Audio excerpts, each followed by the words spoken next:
হাজার হাজার মানুষের করস্পর্শে রথ কিন্তু মাসির বাড়ির থেকে আবার নিজস্ব জায়গায় ফিরে যাচ্ছে।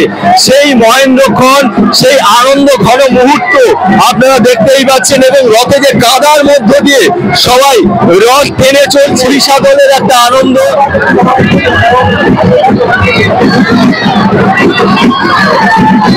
অনুষ্ঠান নিবেদন করছে হলদিয়ার new Radhashyam jewellery works, new Radhashyam jewellery গাচক এবং মোহনা সুপার মার্কেট টাউনশিপ হলদিয়া।